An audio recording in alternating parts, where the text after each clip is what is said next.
एक व्यक्ति था। उसके गुरु एक सन्यासी थे। वह व्यक्ति दुनियादारी से ऊब सा गया था। वह अपने गुरु की तरह ही दुनियादारी छोड़कर सन्यासी बना चाहता था। उसने अपने परिवार को यह बात बताई तो सभी ने मना कर दिए, यह कहते हुए कि हम सब आपसे बहुत प्यार करते हैं। फिर उसने अपने गुरु को यह बात बताई, परंतु साथ ही कहा कि उनका घर परिवार, बच्चे और पत्नी उसे संन्यास लेने नहीं दे रहे हैं, क्योंकि वह मुझसे बेहद प्यार करते हैं। गुरु ने कहा, यह किसी सूरत में प्यार नहीं है। गुरु ने उसे बहुत समझाया, पर वह व्यक्ति नहीं मान रहा था। फिर गुरु ने कहा, अच्छा ठीक है। गुरुजी उस व्यक्ति को मठ में ले गए। इसके बाद गुरु ने उसे योग विद्या सिखाई, जिससे वह अपनी सांसें रोककर मुर्दे जैसी अवस्था में घंटों तक रह सकता था। यह सब सिखाने के बाद गुरु ने उसे एक योजना बताई और उसे घर भेज दिया।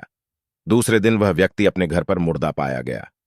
परिवार के सारे लोग इकट्ठे हो गए। सभी रो रहे थे, विलाप कर रहे थे।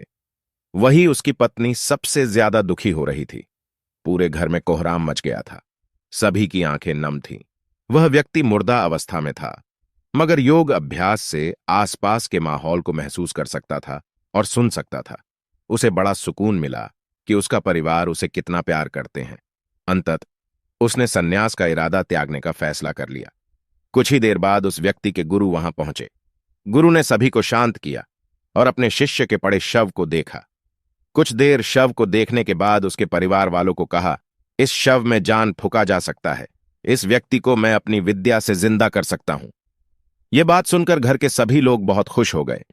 सभी को एक उम्मीद की किरण नजर आ रही थी। फिर सभी ने उस सन्यासी से कहा, तो आप ये काम जल्द से जल्द करिए। इस पर उस सन्यासी ने कहा, एक समस्या है। इस कार्य लिए परिवार के किसी अन्य सदस्य को अपनी प्राण त्यागना होगा। यह सुनकर सभी लोगों की सांसें रुकी की रुकी रह गई। सभी ने एक दूसरे को देखा। सन्यासी ने परिवार के सभी सदस्यों से एक एक कर पूछा, पर किसी ने भी हां नहीं कहा। सभी ने अपनी जान की जरूरत बताई और अपनी जिम्मेदारी भी।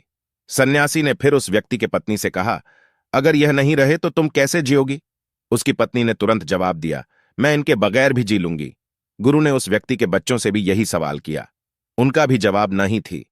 फिर यही सवाल उस व्यक्ति के माता पिता से किया। उनका भी जवाब एक ही था। इसके बाद गुरु उस व्यक्ति के शव के पास आए और बोले, हे व्यक्ति, तुम उठ खड्डेडे हो जाओ। वह व्यक्ति उठकर बैठ गया। फिर उसके गुरु वहां से जाने लगे। उसने अपने गुरु को रोका और गुरु से कहा, मैं भी आपके साथ चलता हूं। अब उस व्यक्ति को समझ में आ गया था कि उसकी जरूरत उसके घर में कितना है। अब वह एक पल भी अपने घर में रहना नहीं चाहता था। इस कहानी हिंदी मैन से हमें यह सीख मिलता है कि आपके होने न होने से किसी पर ज्यादा कुछ असर नहीं पड़ता है। ऐसी कहानी के लिए हमारे चैनल को फॉलो सब्सक्राइब करें।